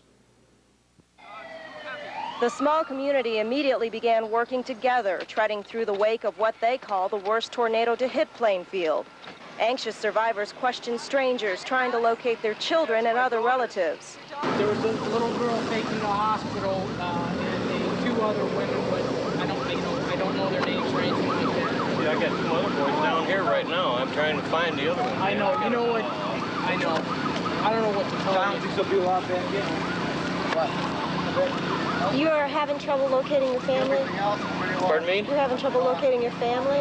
I've got two, yeah, I'm looking for three of my family, my wife and my two children, and I got two other children down here. Others cried, saying they were just happy to be alive. It's okay. It's okay. We're all right. We lived. Oh my God, I have to leave it. Lines of trees were snapped, cars were picked up and dropped on houses. Survivors say they had little warning of the tornado's approach, only what they could see out their windows. Got dark, wind started blowing, hail about the size of a golf ball started coming down, and all of a sudden, boom, you heard noise, and we knew it was coming, so we just went underneath our get desk.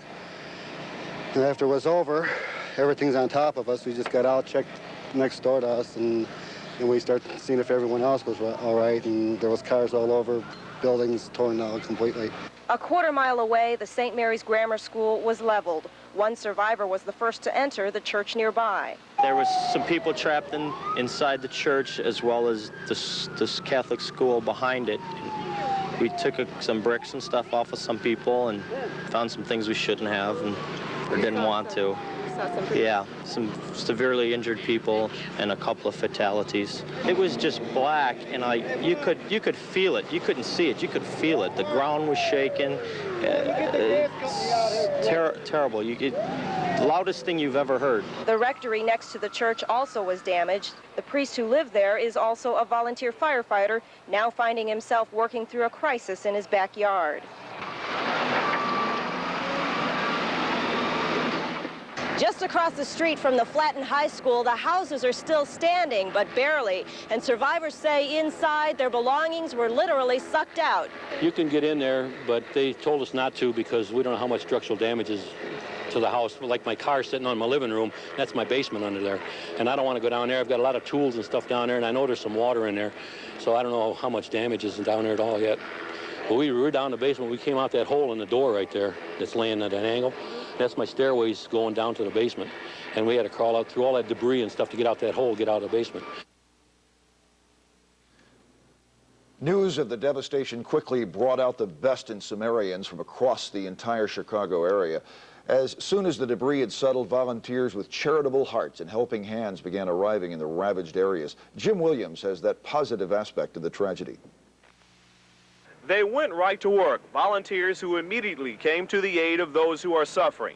They rescued the injured, boarded up homes and businesses, and helped with the cleanup. And we just rushed over here and just asked the volunteer to help and everything. We parked clear down there. We come from Morris, and we just come to help out anybody and everybody we can. We come home from work and we found out about, people getting killed at the school. First thing we thought of, coming up to help people out. Police say the volunteers came here from all over the Chicago area. People, citizen-wise, is just, keep coming up, how can they help, where can they help? It's just, unfortunately, disasters is where people come together, It's just been great. As the cleanup continued, many residents focused on their blessings rather than the devastating damage. This man rushed home from the Loop after he learned of the tornado. He discovered his home had been completely destroyed, but his children were safe. I have two children, 1 6, 1 3. They were home at the time with the sitter. All three are okay, fine, no problem. But that's what through my mind. How did they escape injury? They were in the hallway when it happened. Our sitter's husband is on the fire department of Plainfield. I think her training is what saved all three of them. Jim Williams, WGN News. And joining us live now on the Midday News is Paul Servatka. Paul's an associate professor of meteorology at the College of DuPage. Paul videotaped the formation of yesterday's tornado. You were out there with the camera. You watched the conditions that led up to it. Why don't you tell us what you saw, and we'll roll in some of those pictures. By the way, Tom Skilling is also on the set with us to try to bring some of this Okay, away. very good. I started out right after the 12:30 weathercast, and I headed out toward Rockford and DeKalb area, and that's when the first tornado was reported near Pecatonica. That started moving toward the southeast, and so I started watching it as it approached. Now, at this point, hail was reported, but there was no indication of any rotation within the thunderstorm. It wasn't until later, as the thunderstorm moved on toward near Sugar Grove, which was just south of Interstate 88 on Route 47 that I started to see this. Near Aurora now, right? Yeah, this is just right near Aurora. Okay. This is some of the footage that I had. You can see some of the strong rain shafts and just amazing cloud features that were going on right through there. That's an ominous, frightening picture. There, yeah. That's dramatic. That's what's called a wall cloud there, Paul, and that's probably, it's underneath that kind of feature that you get most of your damage. Yeah, you're looking here at some of the footage here. You can see the heaviest rains and then appendages to the left, which you would call the wall cloud, sort of a collar-type cloud sticking down from the cloud. Now, Paul, I have to ask you, you as a meteorologist, you heard that severe weather might be in the area, and did you actually go out looking for this? Yes, this is something that I do at the College of DuPage, and I often take students out, is that we go out storm chasing to get a better understanding of the physics and the features that create these type of conditions. And it's the best way to really understand them is to see them firsthand. Well, at what point did you realize that this was a deadly, fearsome storm? At this point, when I stopped the vehicle, I pulled off the side of the road and I started looking up. And I started seeing rotation within this larger thunderstorm. And I saw a little bit of a funnel cloud starting to appear. You did see a funnel cloud, okay. Yeah, it was, unfortunately, it was right on top of me. And at this point, I took off in my van and tried to head out of it. Amazing. Paul's been at our Fermilab Tornado Seminar each year, Steve, and encourages people, he offers college credit for these chasing teams who wish to go out with him on the weekends and look for these storms. But Paul, you know, the amazing thing is I talked with Eddie Schwartz for a number of hours last night on WGN Radio, and the people who were actually in the storm, nobody has reported seeing a well-defined textbook-type funnel with this. And that's the surprising thing. And this included a fella who, with some golfing partners, was in a car that was picked up and hurled through the air, and he reports swirling around a couple times as the car rolled over. Have you, did you at any point in the term that you saw the storm see a well-defined funnel, or was it just that low-hanging? I saw just that little bit of a funnel as it looked like the air was rising up into the storm and starting to spiral around. But it looked like a larger feature was rotating, and as a result, it may have been a much larger base of rotation that caused the damage. And so I doubt you would have seen the typical V-shaped funnel. And by the way, we should point out, Steve, that that's not unusual for there to be considerable damage in a major tornado without the characteristic ice cream cone-shaped funnel cloud that I think everybody has seen. The helicopter would sense any body heat regardless of how long a person or body was in the area, in the cornfield. They assured us that that would be the finalization. That they did. As I said, they found 5 or 6 hot spots. Those were quickly checked by National Guard, police, fire personnel. Happy to say there are no more victims in the cornfield. We are assured of that with the last check. Mr. Mayor, I thank you very much. I know that you want to greet the governor personally. I will check back with the station right now. Do you want me to talk with Mr. Larry Warner, who is our insurance adjuster? Why don't we take a moment while we're waiting for the governor to actually arrive at this point?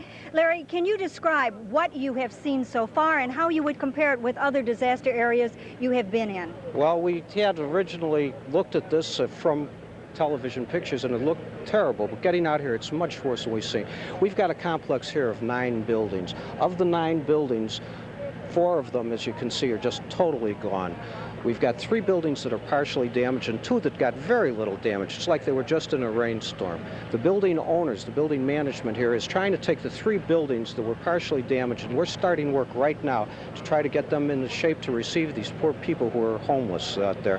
They have no place to stay, and this won't be great, but it will be someplace for them rather than staying in a gym or a church basement or something. This is, Hurricane Hugo was, you know, I never thought I'd see anything like that again, but this is just like it revisited. It's just terrible. I don't know if you can see this. So damaged with the closet in there. Clothes are still sitting in the closet like the people were still living there. Dishes in the cupboard, and yet you see this damage that comes down and rips up and takes out. So it's just a terrible loss. We estimate that our exposure here is probably over $5 million just in this complex. What can we say for the apartment residents now? Was there any kind of renter's insurance available? And for those who do not have any insurance, is there any recourse whatsoever?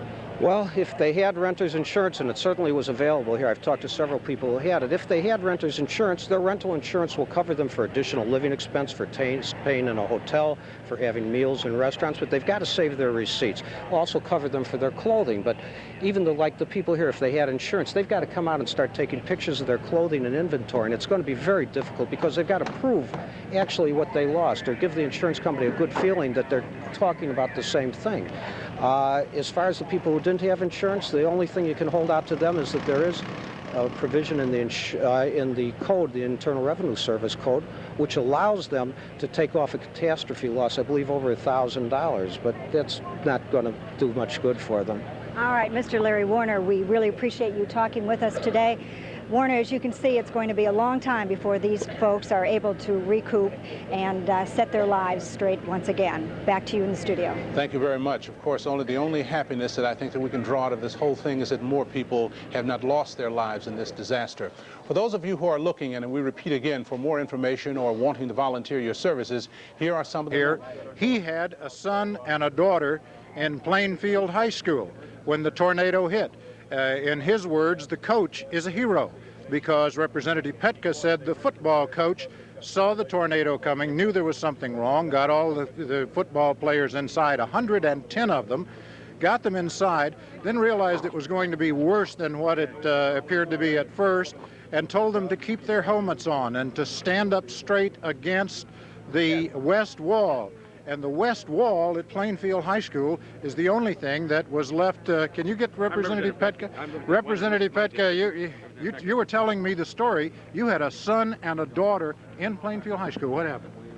Well, the football coach said that the weather was getting a little untidy, and they ran into the school, and the coach then basically sensed that something was really coming big. He ordered all the boys line up against the wall, told them to put on their football helmets, don't move. Within a matter of seconds, the roof came off, and it basically came down. And within literally a couple of feet of all the boys, there was 102 football players in the building at the time, and with some quick thinking, saved a lot of lives. Now, your daughter was playing volleyball too. Yes, my daughter was on the volleyball team. In fact, I was going over there to watch a volleyball game. It was her first one. And they just come off the volleyball court. They were going through the corridors. I don't know the reason. I have not been able to find that out, but it was when they were in the inner halls that the roof came in on the other, the bigger gym, as they call it, and they were in there. They'd all been leveled. They would have been killed because the steel beams came down and they wouldn't have had much chance. So. Now, you went over to visit the coach last night. Wouldn't if you give our viewers his name? We're live. You consider him a hero? Yeah, I certainly do. His name is Wayne DeSutter. As fine a man as I know, and he, considering a lot of things that happened to Wayne, I mean, he lost his home. It was leveled last night when I went over there. He's not around town, but I just, on behalf of the parents of the football players at Plainfield, I just want to say that, we can't say enough thanks. In addition to that, you were telling me the story about Sister Mary McKenna, who was the principal of Plainfield. Well, it's Sister Mary Keenan. Keenan, I'm sorry. Sister Keenan was was born and raised in Canada. She came to the United States about 9 years ago. She's a nun, and she was at our high school and the principal, and she became a naturalized citizen. I had the high honor of registering her to vote, and afterwards we had a nice little ceremony in the school, and she talked about how proud she was to be an American by choice, not by genetic accident. And last night she lost her life. And she lost her life last night. One thing, it's a tragedy. One thing, for those who may not know, the address of the Indian Trails Junior High School for the meeting tonight. All right, the meeting will be held at Route 126 in Eastern Avenue. It's approximately 1.5 blocks south on Eastern Avenue.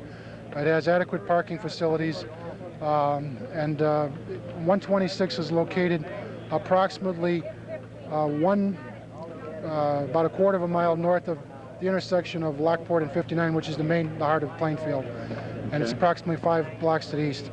Representative Petka, thank you very much. Warner, there you heard it, some stories of heroism and tragedy, which we are probably going to continue to hear for quite some time, and People will now begin to rebuild, those who can rebuild, those who have not lost loved ones and members of their family. You just have to be here to see it. In 30 years, I've never seen anything like this one. I'm like the governor, Warner. Thank you, Dick. Let's go quickly to Randy Killian, a representative from the Red Cross, and I would suppose the supplies, the clothing, and the food that they lost as a result of the tornado. In the case of a family who has a completely different approach, well, is that a fair question to ask you? It certainly has to be a very humanistic approach. It has to be very, very, as lenient and as compassionate as it can possibly be. And they have to take into consideration that these people who have been displaced really have nowhere to go, and so they do have to have a certain amount of money to be able to sustain themselves. So I would say, yes, this is probably the best example of how the insurance industry works for people and how the insurance industry serves the public. John Mays of the Insurance Information Institute, we appreciate your joining us. Thank you. Thank you. Let's now go back out to Bill in Plainfield. Bill? Linda, I'm at the corner of Commercial and James in Plainfield, one of the hardest hit areas. Choppers, construction workers, ComEd people, families, relatives, all hard at work. We'll continue our extended coverage of the tornado disaster from here after this message. They did 3 searches between last night and this morning and pretty much figured they had accounted for all of those who might be dead. But the numbers keep coming up wrong. They still believe there are 6 people unaccounted for. They've tried to discount some of them, but people who might have simply left the area. But again, the numbers still don't come up right. They've had the dogs back in here within the last hour. Cranes are beginning to dismantle what's left of these buildings. They're moving out cars, some semblance of a cleanup. But cleanup or not, there is no masking the dimensions of this disaster. It was nature at its cruelest. Homes, cars, lives turned upside down. A force that could turn bricks to dust and refrigerators to scrap metal, yet leave clothes neatly hanging in their closet, dishes perfectly stacked in an open cupboard. It claimed virtually everything Bobby Johnson owned. It nearly claimed him. I was buried under some rubble under there, and when I found out I wasn't knocked out, I started throwing wood and stuff off me. And then I called for my mom, and after she kept talking to me, I found her, and I found 2 kids and got them out. This morning, dogs were walked through the rubble, a final search for victims. A National Guard helicopter made a final sweep across the adjacent cornfield where 7 of the dead were found last night. They were sucked up and blown from their homes. Even a lagoon behind the complex was searched. I did get a little leery pulling some of the plywood and everything away from the reeds, because you never know what you might find in a disaster like this. By late morning, the search was officially declared over, though several people remained unaccounted for. We think that those people were here after the storm went through, saw the destruction, and just left on their own and relocated by themselves and did not inform anyone. This woman hopes that's the case. Her boyfriend, she thinks, was inside this building. I checked the shelters, the hospitals, the coroners. Nothing since this morning or last night. Though the death toll here is high, not all of the early searches yielded sorrow. This young girl was found last night shaken but alive between some walls. I don't know, maybe she's in shock, but no, she fell through apartment 2417. Indeed, amidst this disaster, there are things returning residents find to be thankful for. Dave Conroy wipes away tears as he picks up the pieces of his life. There isn't much left, but what he has counts for a lot. Take one day at a time right now, see what happens. Got a place to live, kids are all right, so's the wife. And as for much more right now. Again, the number of unaccounted stands at 6, and one of the buildings that rescuers are paying close attention to is the one directly behind me. There is a woman that was reportedly moving, in the process of moving, from the 1st to the 3rd floor.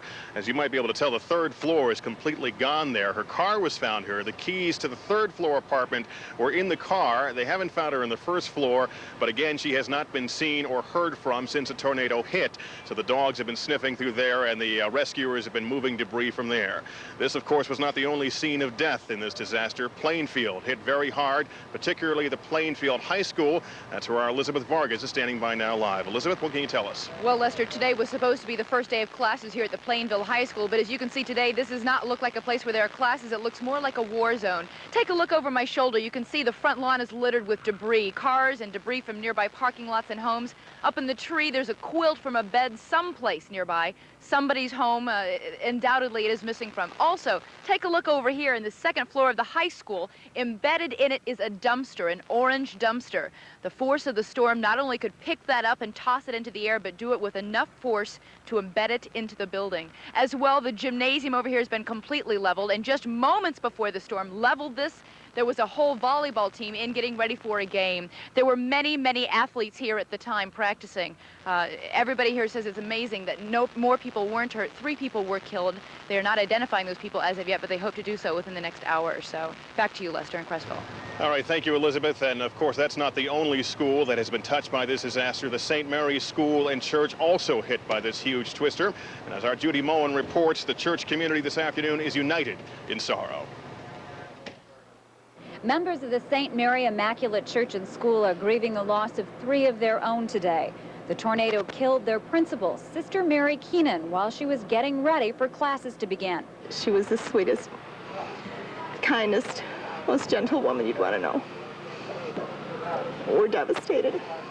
You don't realize it's so bad until you see it in the daylight, and it really hits home. But like everybody says, they can rebuild, but you can't rebuild the lives that were lost. And that's what's sad. The tornado also killed the music teacher, Gloria Sanchez, while she was inside the school. And the son of the rectory's cook, Howard Hawes Jr., died in his truck shortly after he visited his mother at the church. Parents say it's tough to tell their children about the losses. My daughter, who was in first grade, was going to be in second grade, and my boy was going to be in kindergarten today, starting today. She was quite upset last night after watching the news, and after seeing that, she was quite upset when she started hearing the names of deaths. We had told her earlier that there was there probably would be people that she knew that would be killed in this. An army of parishioners turned out to help clean up the mess. Often the parishioners were overcome with emotion when they entered the sanctuary, sprayed with bits of stained glass. Their hymnals buried under layers of dust and rubble. This will probably be a wonderful way that the community joined together. Sometimes there's some little conflicts within people like that. When they see something like this, then they no longer identify church with the building, even though as beautiful as it was, like it was like a cathedral inside. Now, we have to work at it. I don't know. Despite all of the damage, the parents say they are very grateful that school was scheduled to begin today instead of yesterday. And even though their hearts are very heavy with sorrow, they do plan to rebuild St. Mary Immaculate School and Church. Judy Moen, Channel 2 News, Plainfield. And back here live in Crest Hill, behind me is the cornfield, which searchers feel could possibly yield more bodies before this search is over. Let's continue our coverage now from the studio. Back to Adele Aricella. Adele? All right, Lester, thanks a lot. The call went out late yesterday afternoon for volunteers to help victims of the tornadoes, and hundreds have responded. Calls have come into the Salvation Army from as far away as Iowa. People offering their services, food, even generators. The Red Cross offered food, clothing, and a place to sleep at several shelters in the stricken area, serving thousands of people in the relief effort. The Red Cross now says it prefers money as donations. That way they can purchase items that individuals may need. There's a telephone number set up to take calls. 5, and perhaps we'll go higher. But we haven't talked much about the injured, and there were lots of injured, hundreds of people injured in this disaster. For more on that, we're going to switch now to John Davis at St. Joseph's Hospital in Joliet, where many of the hurt were taken. John? You're absolutely right, Lester. St. Joseph was one of several hospitals in the area, in fact, that received the injured from yesterday's tornado. They received most of the injured, in fact. Today, hospital officials were passing around the praise for the way they handled this crisis. And, of course, those who remain hospitalized here began telling their stories. Anthony Eckhoff says he was on his way home from work when the tornado hit his truck and tossed it around like a toy. Got almost to Plainfield and stopped at a stoplight, and that's when wind come along and shifted the truck sideways that I was riding in, and next thing I know, all the windows in the truck exploded and the truck just started flipping over, back and forth. Eckhoff suffered a black eye and cuts and bruises over most of his body, but he says he feels he's lucky to be alive. Eckhoff is among 35 tornado victims still hospitalized at St. Joseph, More than 200 of the injured were brought here for treatment yesterday, a day they will never forget. 9-year-old Jessica Anderson says she remembers huddling in the laundry room with her mom and 3-year-old sister Michelle. She says their home just exploded around them. Boards were flying all over and stuff was hitting me, and I know I was screaming and crying. And I know it sounded like a train. Jessica suffered only a broken leg, but the tornado that flattened her home and ruined the lives of so many others affected not only those outside of St. Joseph Hospital, but also the lives of those on the inside. Bless those who inspired us by their spirit and generosity in this crisis.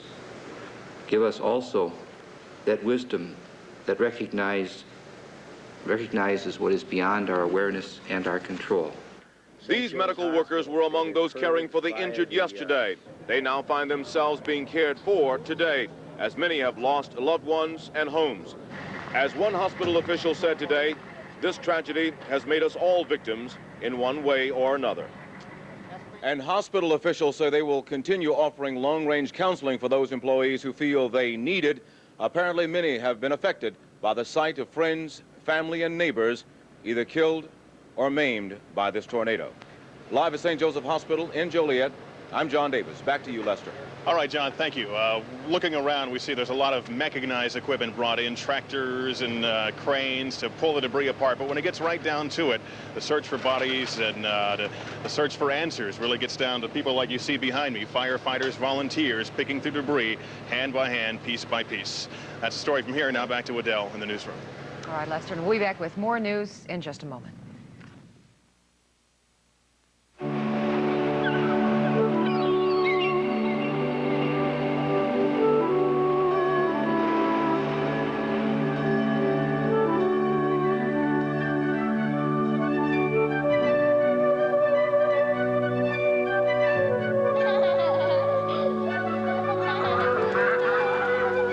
My dream is an island with friends forever and all.